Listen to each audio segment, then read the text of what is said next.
कहानी की शुरुआत में हम मॉरिस नाम के एक शातिर चोर को देखते हैं जिसे बैंक से चोरी के केस में पुलिस ने पकड़कर उम्र भर की कैद के लिए दुनिया की सबसे सिक्योर जेल अल्काट्राज में कैद करने के लिए ले जा रहे होते हैं। अल्काट्राज एक ऐसी जेल है जिसे समंदर के बीच एक छोटे से आइलैंड पर बनाया गया है, यानी अगर कोई कैदी जेल तोड़कर बाहर भी आता है तब भी वो भाग नहीं सकता क्योंकि आगे उसका रास्ता पानी रोक लेता है। इसीलिए इस जेल को दुनिया का सबसे सिक्योर जेल का दर्जा हासिल था। यहाँ सिर्फ दुनिया के टॉप क्रिमिनल्स को रखा जाता, लेकिन जल्द ही इस जेल का रुतबा मिट्टी में मिलने वाला था क्योंकि अब इस जेल में एंट्री हो चुकी थी फ्रैंक मॉरिस नाम के एक शातिर चोर की, जो पहले भी कई बार जेल तोड़कर भाग चुका है। लेकिन इस बार मॉरिस थोड़ा घबरा गया क्योंकि ये जेल बहुत ही ज्यादा सिक्योर थी, मगर मॉरिस को यहाँ अपनी पूरी जिंदगी बिल्कुल भी नहीं बितानी थी। वो जल्द से जल्द इस जेल से भागना चाहता था। जेल में एंटर होते ही मॉरिस भाग जाने का सोचने लगा। मॉरिस को सर से पांव तक फुल चेकिंग करके उसे एक सेल में लॉक किया जाता है। एक गार्ड आकर मॉरिस से कहता है, वेलकम टू अल्काट्राज, और यहाँ से होती है असली कहानी शुरू। तभी अचानक एक बेल बजती है और सभी सेल के गेट्स ऑटोमेटिकली खुल जाते हैं। अफसर कैदियों को बाहर बुलाते हैं। इस जेल का डिसिप्लिन भी बहुत सख्त है। कैदियों को साफ सफाई और अपने टाइम पर सेल में जाने के रूल्स को फॉलो करना होता है। सब एक जैसा यूनिफॉर्म पहनकर लाइन में ब्रेकफास्ट खाने आ जाते हैं। मॉरिस के सामने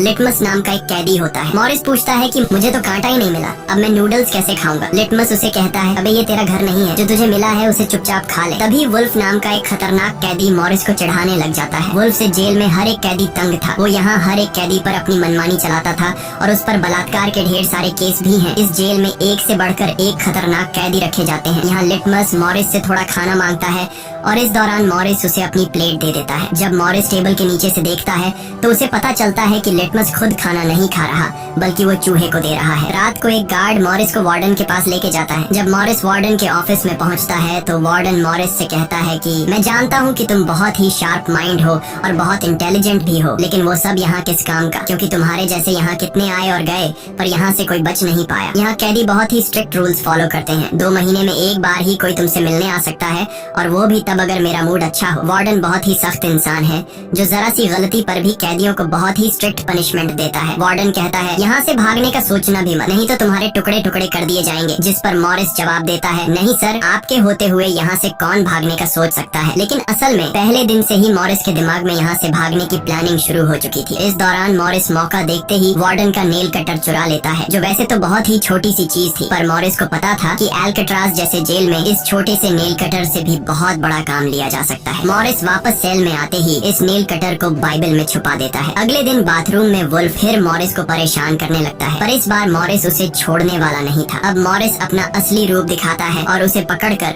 उसकी खूब धुलाई करता है। वुल्फ को पीटने के बाद अब मॉरिस का पूरे जेल में एक अलग रुतबा बन गया। हर कोई मॉरिस से डरने लगा। इसके बाद मॉरिस को लाइब्रेरी में काम दिया जाता है। वहाँ इंग्लिश नाम के एक आदमी से उसकी मुलाकात हो जाती है। वो इस जेल का सीनियर कैदी है। इंग्लिश को भी 2 आदमियों के कत्ल की वजह से उम्र भर की कैद सुनाई गई थी। उसने इस जेल में अपनी आधी जिंदगी गुजार दी थी। वो इस जेल के चप्पे चप्पे से वाकिफ है। उसे जेल की हर बात की खबर रहती है। उसे यह भी पता होता है कि आज सुबह मॉरिस और वुल्फ की लड़ाई हुई थी। वो मॉरिस को कुछ किताबें देता है जिन्हें मॉरिस को हर एक कैदी के सेल में पहुंचाना होता है। अगले सीन में खुले जगह को दिखाते हैं जहां कैदी कोई न कोई गेम खेल रहे होते हैं। तभी वो डॉक नाम का एक आर्टिस्ट से मिलता है जो खुद की पेंटिंग बना रहा होता है। डॉक एकदम सीधा साधा और डिसेंट इंसान है जो कई सालों से यहाँ सजा काट रहा है। उसे पेंटिंग करने का बहुत ही शौक था और अपना ज्यादातर वक्त वो पेंटिंग में ही लगाता। डॉक का कहना था कि अल्काट्राज जैसी जेल में कोई भी पागल हो सकता है, पर उसकी पेंटिंग की वजह से अब तक उसका दिमाग नॉर्मली चल रहा है। मॉरिस डॉक से पूछता है कि इस पेंटिंग में ये फूल क्यों बना के रखा हुआ है,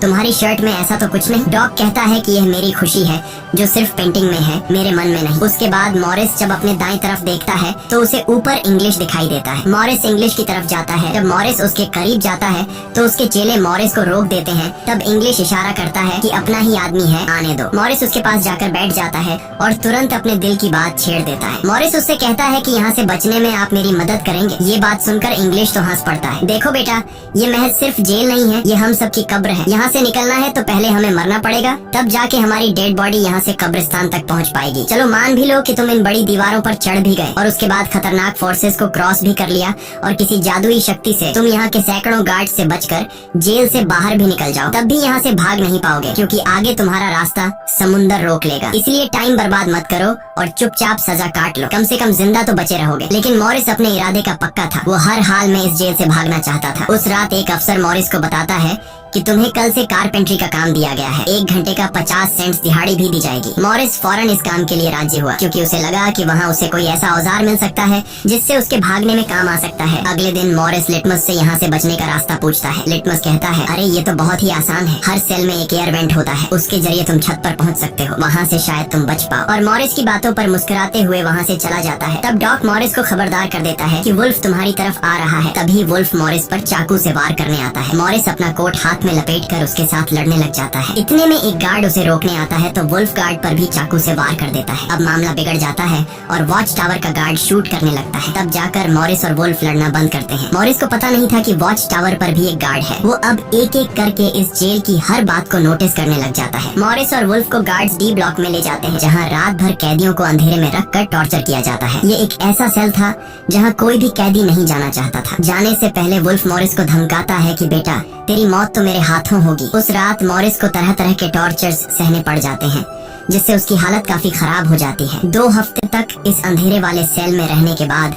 उसे वापस उसके सेल में लेके आते हैं, जहां लिटमस अपने पालतू चूहे से मॉरिस को एक नोट भेजता है जिसमें लिखा होता है, वेलकम बैक मॉरिस। एक दिन चार्ली नाम का एक नया कैदी आता है जिसे मॉरिस के पास वाले सेल में रखा जाता है। मॉरिस और चार्ली में जल्दी दोस्ती हो जाती है। मॉरिस फिर उसे अपने दूसरे दोस्तों से भी मिलवाता है। उसी समय वार्डन बिना किसी को बताए हर एक कैदी के सेल को चेक करता है। जब वो डॉग के सेल में जाता है तो डॉग के सेल में उसके बनाए हुए कई पेंटिंग्स होते हैं। वार्डन हैरान रह जाता है कि दिन ब दिन उसकी पेंटिंग तो बढ़ती जा रही है। डॉग ने वार्डन की पेंटिंग भी बना के रखी होती है। उसे देखकर वार्डन मुस्कुराने लग जाता है, लेकिन पता नहीं क्यों अगले दिन वार्डन डॉग के सेल में बनाई गई सभी पेंटिंग्स को बाहर फेंकने का गार्ड्स को ऑर्डर देता है। वार्डन के इस फैसले ने डॉग को अंदर से पूरी तरह तोड़ दिया, क्योंकि डॉग सिर्फ अपनी पेंटिंग के ही सहारे जिंदा था। वह अपने हर एक बनाए हुए पेंटिंग से बहुत प्यार करता था, क्योंकि यहाँ उसकी सिर्फ एक ही खुशी थी और वो भी उस बेचारे से छीन ली गई। मॉरिस उसे समझाता है कि कोई बात नहीं, वो सिर्फ पेंटिंग ही तो थी, तुम और भी बना सकते हो। लेकिन डॉग इस सदमे से बाहर नहीं आ पा रहा था। अगले दिन उसे देखकर मॉरिस गार्ड से कहता है कि प्लीज डॉग पर नजर रखिए, वो बहुत ही परेशान दिख रहा है, कहीं वो खुद को नुकसान न पहुंचा ले। फिर गार्ड मॉरिस को कहता है, तुम अपने काम से काम रखो। डॉग को भी मॉरिस के साथ कारपेंटर का काम दिया जाता है। तभी डॉग छुपकर मॉरिस की जेब में कुछ रख देता है। उसके बाद वो एक गार्ड को बुलाता है और कारपेंटरी के लिए दी गई कुल्हाड़ी से अपनी 3 उंगलियां काट लेता है और कहता है कि जिन उंगलियों से मैं पेंट नहीं कर सकता उनकी मुझे जरूरत नहीं है। यह कहकर वो चिल्लाने लग जाता है। तब गार्ड उसे पकड़ कर ले जाते हैं। मॉरिस देखता है कि डॉग ने उसके कोट में वही फूल डाल दिया है जिससे उसने अपनी पेंटिंग बनाई थी। शायद वो मॉरिस को बताना चाहता है कि इन लोगों ने मेरी खुशी मुझसे छीन ली। मॉरिस डॉग की कटी हुई उंगलियां उठाकर एक डिब्बे में डालता है और गार्ड को देखकर कहता है कि जाओ अपने वार्डन को दे दो, वो इसे देखकर बहुत खुश होगा। अगले दिन मॉरिस अपने सेल में बैठा होता है। तभी वो देखता है कि एक कॉकरोच एयर वेंट के अंदर जा रहा है, जिससे उसे अंदाजा हो जाता है कि यहाँ से बाहर जाने का कोई रास्ता जरूर होगा। इतने में इंग्लिश आकर बताता है कि डॉग ने खुद की उंगलियां इसलिए काटी क्योंकि उसे पेंटिंग करने की परमिशन रद्द कर दी गई थी, इसीलिए उसने तंग होकर अपनी उंगलियां काट ली। यह जानकर मॉरिस को बहुत गुस्सा आता है। अगले दिन डाइनिंग हॉल में वार्डन मॉरिस से पूछता है कि तुम इस डॉग को इतना सपोर्ट क्यों कर रहे हो। वह कहता है ऐसा कुछ नहीं है। ये कहकर मॉरिस वापस टेबल पर जाकर बैठ जाता है। वहाँ उसकी मुलाकात 2 भाइयों जॉन और क्लैरेंस से होती है, पर मॉरिस उनसे ऐसे बात करता है जैसे वह उन्हें पहले से जानता हो। जॉन और क्लैरेंस दरअसल ये दोनों किसी और जेल में मॉरिस के गैंग में थे। जॉन को अब जेल से भागने का काम आसान लगने लगा, क्योंकि ये दोनों भाई मॉरिस की तरह शार्प माइंड थे और अब ये तीनों जेल से भागने की प्लानिंग करने लगे। दोपहर को चार्ली की गर्लफ्रेंड उससे मिलने आती है। दूसरी तरफ इंग्लिश की बेटी उससे मिलने आई होती है। इंग्लिश अपनी बेटी को देखते ही उसकी आंखों में आंसू आ जाते हैं, क्योंकि उसकी बेटी उसकी गैर मौजूदगी में काफी बड़ी हो चुकी थी और इंग्लिश को अपनी बेटी का बचपन न देख पाने का बहुत अफसोस था। दूसरी तरफ चार्ली को उसकी वाइफ बताती है कि तुम्हारी माँ बहुत बीमार है और डॉक्टर कहते हैं कि वह 1-2 महीनों से ज्यादा नहीं बच पाएंगी। ये बात सुनकर अब चार्ली भी अल्काट्राज से भागने का सोचने लगता है और इतने में गार्ड आकर कहता है कि बात करने का समय खत्म हो चुका है। अब चार्ली बहुत परेशान होता है। वह उस रात मॉरिस से कहता है कि अगर तुम यहाँ से भागने का प्लान बनाओ तो मुझे भी शामिल कर लेना। अगले दिन मॉरिस, चार्ली, जॉन और क्लैरेंस की मीटिंग होती है। तब मॉरिस उन्हें बताता है कि हर सेल का एयर वेंट ऊपर छत पर खुलता है और दूसरी बात ये कि ये जगह खारे पानी से भरे समुद्र के बीच है, जिसकी वजह से दीवारें कमजोर हो गई हैं। मेरे पास एक नेल कटर है और मैंने खुदाई पहले से शुरू भी कर दी है। अगर मैं थोड़ा थोड़ा करके खोदूं और एक छोटा सा टनल बनाकर छत पर पहुंच जाऊं तो इस जगह की जांच करने के बाद पता चल जाएगा कि यहाँ से कैसे भागा जा सकता है। जॉन पूछता है कि रात को अगर गार्ड्स को पता चल गया कि तुम अपने सेल में नहीं हो तो उन्हें शक नहीं होगा क्या? तभी क्लैरेंस बताता है कि इस मसले का हल मेरे पास है। वो कहता है कि यहाँ मेरे पहचान का एक बार्बर है जो कैदियों के बाल काटता है। वह हमें बाल सप्लाई कर सकता है और उसे यूज करके हम एक डमी हेड बनाकर उसे बेड पर लिटा देंगे, जिसके बाद अगर हम दीवार की सुरंग से निकलकर ऊपर छत पर भी होंगे तब गार्ड्स को शक नहीं होगा, क्योंकि हमारे सेल के बेड पर नकली सिर रखे होंगे। पर बात अभी भी वहीं अटकी हुई थी कि जेल से तो निकल जाएंगे लेकिन समुद्र का पानी कैसे पार करेंगे। मॉरिस जॉन से कहता है, देखो इसमें मुझे तुम्हारी मदद की जरूरत पड़ेगी। तुम तो क्लोजिंग डिपार्टमेंट में काम करते हो, वहाँ तुम्हें उन पुलिस अफसरों के लिए बनाए गए रेनकोट्स मिल जाएंगे, तो तुम कुछ रेनकोट्स चुरा कर मुझे दे देना। हम उससे एक ट्यूब बोट और लाइफ जैकेट बनाकर समुद्र को पार कर सकते हैं। यहाँ चार्ली कहता है, भाई मुझे भी कोई काम दो, मैं भी तुम लोगों की मदद करना चाहता हूँ। मॉरिस चार्ली से कहता है कि जब मैं वेंटिलेशन की जाली खोदूं तो तुम पहरा देना ताकि कोई गार्ड हमें देख न ले, और जब तुम खोदोगे तब मैं पहरा दूंगा। मॉरिस का प्लान सभी को पसंद आता है और उसी रात में काम शुरू कर देते हैं, लेकिन दीवार खोदने के लिए नेल कटर बहुत छोटा था, जिसे चलाने में मॉरिस को बहुत जोर लगाना पड़ता और मॉरिस को दीवार खोदने में काफी मुश्किल हो रही थी। उसके हाथ में कहीं छोटे भी आए, लेकिन वो धीरे धीरे उस होल को खोदने लगता है। अगले दिन वो खाने के टेबल पर अपने दोस्तों से कहता है कि मुझे खुदाई के लिए एक बड़े औजार की जरूरत है। नेल कटर से दीवार खुरेदना बहुत मुश्किल हो रहा है। तभी मॉरिस ने अपने हाथ में चम्मच को देखते हुए उसके दिमाग में एक आइडिया आया। वो जानबूझकर चम्मच को अपने जूते पर घिसकर उसे गंदा कर देता है। उसके बाद मॉरिस ने गार्ड को बुलाया और कहा कि ये चम्मच गंदा है, मुझे दूसरा चम्मच दो। बाकी लोगों ने भी गार्ड से उनका चम्मच बदलने की रिक्वेस्ट की। गार्ड को इसमें कोई गड़बड़ नहीं लगी और उसने फौरन चम्मच बदलने की इजाजत दे दी, जिसके बाद वह सीधा टेबल की तरफ बढ़ता है जहाँ एक और सिक्योरिटी गार्ड सीट पर बैठा होता है। पर जैसे ही वह टेबल पर रखे हुए चम्मच बदलने लगता है तो जॉन ने वहाँ मौजूद गार्ड को बातों में उलझा लिया, जिसका फायदा उठाते हुए मॉरिस ने एक के बजाय 2 चम्मच उठा लिए और एक को जेब में छुपा कर रख दिया, जिसके बाद वह सीधा अपने सेल में चला जाता है।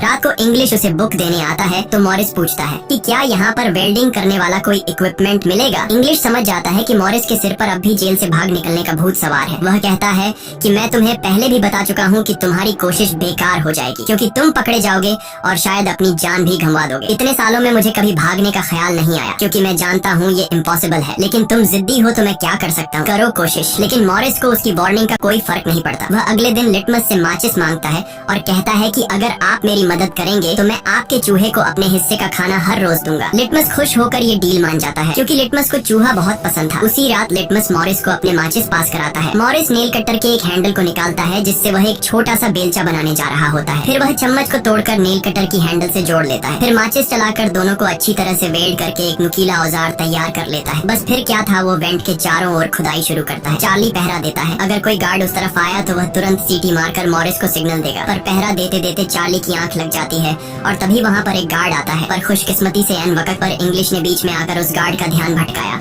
और दूसरी तरफ इंग्लिश की बातचीत सुनते हुए चार्ली की भी आंख खुल गई, लेकिन टेंशन में वह सीटी भी नहीं मार पाता। जिसके बाद वह कोई चीज गिरा देता है तो मॉरिस उसका इशारा समझकर वेंट को कवर करके बेड पर लेट जाता है। गार्ड पूछता है कि यहाँ कुछ जलने की स्मेल आ रही है। मॉरिस कहता है, सर आपके रहते मजाल है कि कोई स्मोक करेगा, मुझे तो कोई बू नहीं आ रही है। उस गार्ड को भी ठंडक पहुँचती कि चलो कोई तो मेरी कदर करता है। उसके जाते ही मॉरिस वेंट के चारों ओर कंक्रीट निकाल देता है, लेकिन वो देखता है कि वेंटिलेशन जाली के साथ पेच भी घुसे गए हैं, जिसे काटने के लिए कोई शार्प औजार लगेगा। इस दौरान मॉरिस को जब भी बाहर जाने का मौका मिलता तब वह ग्रिल से निकली हुई सीमेंट को चुपचाप बाहर गिरा देता। अगले दिन कारपेंटर का काम करते हुए वह एक मेटल उठा लेता है जो चाकू की तरह शार्प है, लेकिन चार्ली उसे कहता है कि मेटल डिटेक्टर से बचकर तुम्हें इसे बाहर कैसे लेके जाओगे। मॉरिस बहुत ही कॉन्फिडेंस से कहता है कि वो सब मैं देख लूंगा। जब मॉरिस बाहर जाता है तो दरवाजे पर मेटल डिटेक्टर बजने लगता है। दरअसल मॉरिस मेटल को हाथ में उठा लाया था। गार्ड पूछता है कि ये क्यों लेके जा रहे हो। मॉरिस कहता है, सर वो मैंने सोचा कि कपड़े टांगने के लिए इसे यूज करूंगा। गार्ड कहता है, ज्यादा होशियार मत बनो और वो मुझे दे दो। ये कहकर गार्ड वो मेटल उससे ले लेता है और मॉरिस को पूरी तरह चेक करके जाने देता है, लेकिन अपना हीरो तो हीरो है। दरअसल उसने 2 मेटल चुराए थे, एक हाथ में लाया था और दूसरा शूज में छुपा के रखा हुआ था। उस शार्प मेटल से वह ग्रिल को काट लेता है। अब बारी आती है गार्ड्स को चकमा देने के लिए नकली सिर बनाने का, जिसके लिए ये चारों अपनी जिम्मेदारी का काम करते हैं। चार्ली गार्ड से थोड़ा पेंट मंगवाता है। वो गार्ड से कहता है कि मुझे आर्ट बनाने का शौक है। गार्ड भी इनकार नहीं करता और पेंट उसको ला कर दे देता है। मॉरिस उस होल से निकाले गए कंक्रीट को पीसकर एक पाउडर बनाता है। जॉन नाई की दुकान से बाल इकट्ठा करके लाता है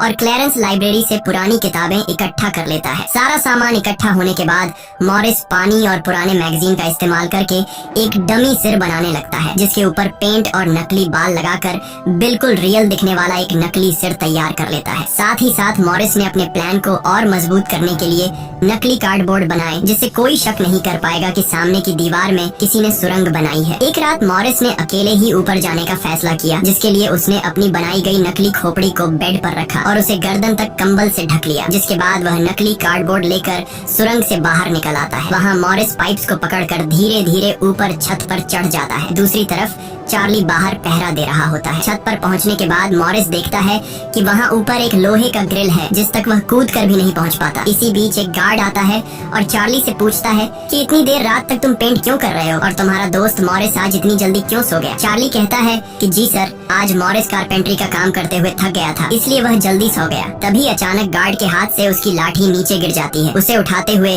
वो देखता है कि मॉरिस के बाल बहुत अजीब दिख रहे हैं। अब चार्ली डर के मारे कांपने लगता है कि आज तो काम से गए। गार्ड मॉरिस के सेल के अंदर हाथ घुसाकर उसके बाल टच करता है तो मॉरिस पूछता है, क्या हुआ सर, मेरे बाल इतने खूबसूरत हैं क्या। लकीली एन वक्त पर मॉरिस नीचे आकर वहाँ लेट गया था। अगले दिन मॉरिस अपने साथियों को बताता है कि छत पर एक रास्ता है, लेकिन उसे एक ग्रिल से बांध के रखा हुआ है और वह ग्रिल बहुत ऊंचाई पर है। मुझे एक और साथी की मदद चाहिए। तब जॉन कहता है कि मैंने अपना वेंट पूरी तरह खोद दिया है, आज रात मैं भी वहाँ पहुँच जाऊंगा, दोनों मिलकर ग्रिल को खोलेंगे। उसी रात मॉरिस और जॉन अपने वेंट्स के जरिए छत पर पहुँच जाते हैं। जॉन मॉरिस को उठाता है और मॉरिस ग्रिल को पकड़ लेता है। जॉन देखता है कि यह लोहे का ग्रिल बहुत ही मजबूत है और उसे पूरी तरह से वेल्ड किया गया है। उसे निकालने का एक ही रास्ता है और वह है इसे ड्रिल मशीन से काटना। अगले दिन म्यूजिक क्लास में सभी अपनी अपनी मर्जी का इंस्ट्रूमेंट बजा रहे होते हैं। तभी मॉरिस की नजर वहाँ रखे एक छोटे से पंखे पर पड़ती है, जिसे देखकर मॉरिस को लगता है कि वह इस पर काम करके एक ड्रिल मशीन बना सकता है, जिसके लिए वह चार्ली से कहता है कि तुम किसी तरह करके इस पंखे को यहाँ से छुपा लो। चार्ली बड़ी आसानी से इस छोटे से पंखे को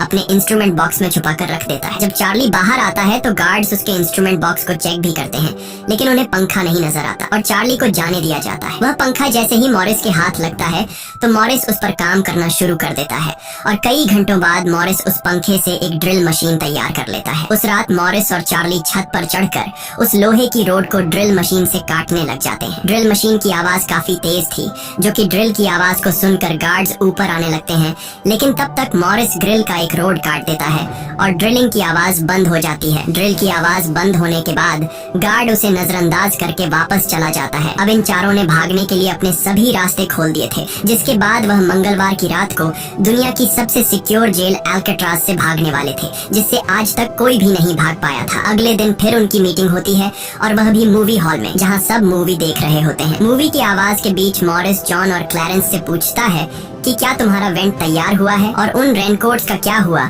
जिससे हम ट्यूब बोट्स और लाइफ जैकेट्स बनाने वाले थे। वह बताते हैं कि सब तैयार है, हमारा डमी सिर भी एकदम रेडी है, बस बच निकलने की देरी है। अगली सुबह नाश्ते के दौरान मॉरिस ने डॉग के दिए हुए फूल को टेबल पर रखा। वार्डन ने जब इस फूल को देखा तो वार्डर उनकी टेबल पर आकर वहाँ रखे हुए फूल को मसल देता है। ये देखकर लिटमस को बहुत गुस्सा आता है, क्योंकि ये फूल डॉग का फेवरेट था और डॉग मर चुका था। लिटमस तो गुस्से में उस पर हमला करता है कि एक तो तुमने डॉग को मार दिया और दूसरी तरफ तुम उसकी दी गई एक छोटी सी निशानी को भी नहीं छोड़ रहे हो। लेकिन जैसे ही वह वार्डन पर हमला करता है, उसे अचानक हार्ट अटैक आ जाता है और वह नीचे गिर पड़ता है। मॉरिस को वार्डन पर बहुत गुस्सा आता है और चारों उसी रात बच निकलने का फैसला करते हैं। मॉरिस आधी रात का इंतजार कर रहा होता है ताकि गार्ड्स का पहरा जरा कमजोर हो जाए तो हम आसानी से बच निकल पाएंगे। तभी मॉरिस के सेल में इंग्लिश उसे कुछ बुक्स देता है तो मॉरिस कहता है कि आखिरी बार तुमसे हाथ मिलाना चाहता हूँ। इंग्लिश समझ जाता है कि मॉरिस ने यहाँ से बचने का पक्का प्लान बना लिया है। वह चुपचाप यहाँ से चला जाता है, लेकिन फिर जो होता है वह मॉरिस ने बिल्कुल भी नहीं सोचा था। वार्डन अचानक उसके सेल को चेक करने आता है, जैसे वार्डन को किसी ने उसके प्लान के बारे में बता दिया हो। मॉरिस बहुत ज्यादा घबरा जाता है, क्योंकि इतने महीनों की मेहनत के बाद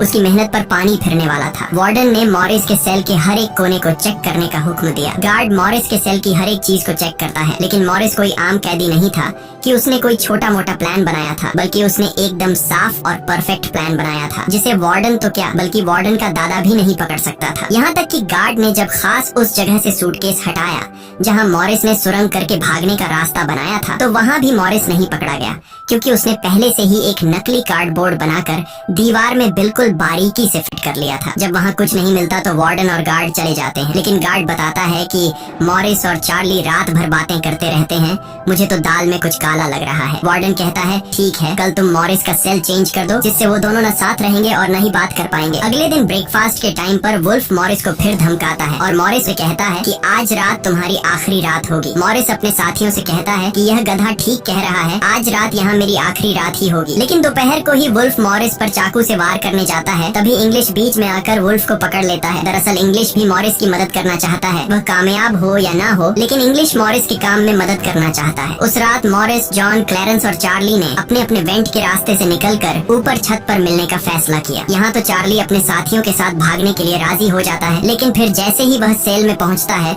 तो उसे घबराहट होने लगती है। सेल में अकेला बैठकर उसने प्लान में शामिल न होने का फैसला किया और उसके बाकी 3 साथी अपने अपने वेंट के रास्ते से निकलकर ऊपर छत तक पहुंच जाते हैं। वह तीनों काफी देर तक चार्ली का इंतजार करते हैं, लेकिन काफी टाइम गुजरने के बाद जब उन्हें लगता है कि चार्ली नहीं आएगा तो वह चार्ली को छोड़कर निकलने का फैसला कर लेते हैं। वह तीनों अपने प्लान के मुताबिक आगे बढ़ने लगे, लेकिन इधर चार्ली की आंखों के सामने उसकी आजादी का सपना दूर होता जा रहा था। वह तीनों धीरे धीरे सर्चलाइट से छुपकर भागने लगे। इस तरह से वह छुप छुप कर बिल्डिंग के एंड पर पहुंच जाते हैं। तभी सेल में बैठे चार्ली के दिल में जोश आता है और वह भी भागने का इरादा कर लेता है। वह अपने वेंट के रास्ते से निकलकर ऊपर छत तक पहुंच जाता है, लेकिन अब बहुत देर हो चुकी थी क्योंकि वह अकेला वहां ऊपर के उस दरवाजे तक नहीं पहुंच पा रहा था। यानी उसने अपनी आजादी का मौका डर की वजह से गंवा दिया। दूसरी तरफ वह तीनों छत पर पाइप से लटक कर नीचे जमीन पर आ जाते हैं और टावर में बैठे सिक्योरिटी गार्ड की नजरों से बचते हुए जेल की आखिरी दीवार तक पहुंच जाते हैं। और फिर वह तीनों बारी बारी उस फेंस की दीवार पर चढ़कर जेल से बाहर निकल आते हैं। अब वह तीनों तेजी से दौड़ते हुए समंदर के किनारे आ गए। फिर वह तीनों रेनकोट को निकालकर उसमें मुंह के जरिए हवा भरने लग जाते हैं। मुंह से भरने में उन्हें काफी टाइम लग रहा था, लेकिन इसके अलावा उनके पास कोई दूसरा रास्ता नहीं था। इसीलिए वह तीनों अपनी पूरी जान लगाकर जैसे तैसे करके रेनकोट से बनी ट्यूब बोट को आखिरकार फुला देते हैं और बोट को पानी में डाल देते हैं। इस तरह से यह तीनों अल्काट्राज के रुतबे को मिट्टी में मिलाते हुए भाग जाते हैं। अगली सुबह एक गार्ड हर सेल को चेक कर रहा होता है। शुरुआत में गार्ड को सब कुछ नॉर्मल दिखाई देता है, लेकिन जब वो चार्ली के पास पहुंचते हैं तो चार्ली अपने सेल में भूत की तरह खड़ा होता है और दिल ही दिल में खुद को ताने दे रहा होता है कि काश कल रात को थोड़ा सा हिम्मत जुटा लेता तो शायद बाकी लोगों के साथ बच निकल जाता। गार्ड पूछता है कि तुम्हारा दोस्त यह इतनी देर तक क्यों सो रहा है। यह कहकर वो मॉरिस के सेल में जाकर उसे आवाज देता है, लेकिन मॉरिस की तरफ से कोई जवाब नहीं मिलता तो गार्ड को गुस्सा आता है और वो सेल खोलकर उसे बालों से पकड़कर उठाने की कोशिश करता है। लेकिन जब गार्ड उसे जोर से ऊपर की तरफ खींचता है तो सिर नीचे गिर जाता है। यह देखकर गार्ड के पैरों तले जमीन ही खिसक गई, क्योंकि मॉरिस अब सेल में नहीं बल्कि बाहरी दुनिया के मजे ले रहा है। बेड पर तो उसने अपना डमी हेड छोड़ दिया था, जिसके बाद पूरे अल्काट्राज में सायरन बजने लग जाते हैं। पूरे जेल में यह बात फैल गई कि जेल से कुछ कैदी भाग चुके हैं, जिसके बाद वार्डन जेल के चप्पे चप्पे में उन तीनों को ढूंढने लगता है। जब वो तीनों जेल के अंदर नहीं मिलते तो वार्डन समुद्र में एक सर्च ऑपरेशन चलाता है। वार्डन को यकीन नहीं होता कि वो तीनों बच निकल गए। उसे लगता है कि जरूर तीनों पानी में मरे होंगे, पर अंदर ही अंदर वार्डन जानता था कि वो तीनों बहुत ही स्ट्रांग थे। उन तीनों ने समुद्र के पानी को पार करके अब आजादी का सांस ले रहे होंगे। वार्डन से हेडक्वार्टर के अफसर सवाल पे सवाल उठा रहे होते हैं, तुम क्या सो रहे थे जब वो तीनों बच निकले। वार्डन बहुत ही टेंशन में होता है, लेकिन तभी वहाँ पर वार्डन को डॉग का वही फेवरेट फूल मिलता है। इसका मतलब ये था कि मॉरिस वार्डन से डॉग का बदला भी लेना चाहता था। तब सर्च टीम का हेड आकर बताता है कि सर, हर तरफ सर्च हो चुका है, लेकिन उनकी बॉडीज नहीं मिली। अब वार्डन अपनी नौकरी और खुद की इमेज बचाने के लिए उसे कहता है कि जैसा मैं कहता हूँ वैसे रिपोर्ट लिखो कि उन तीनों ने बचने की कोशिश की, लेकिन वो तीनों पानी में डूबकर मर गए। लेकिन वॉल्टन की इस बात पर किसी को भी भरोसा नहीं हुआ, जिसके बाद मॉरिस अल्काट्राज जेल तोड़ने से पूरी दुनिया में जीनियस के नाम से मशहूर हुआ। इस घटना के 1 साल के बाद अल्काट्राज जेल को बंद कर दिया गया, क्योंकि अब इसकी कोई गारंटी नहीं थी कि यहाँ से कोई बच नहीं सकता। इस तरह से सच्ची कहानी पर बनाई गई ये फिल्म खत्म हो जाती है। अगर वीडियो आपको अच्छी लगी हो तो हमारे चैनल को सब्सक्राइब और वीडियो को लाइक जरूर कीजिएगा।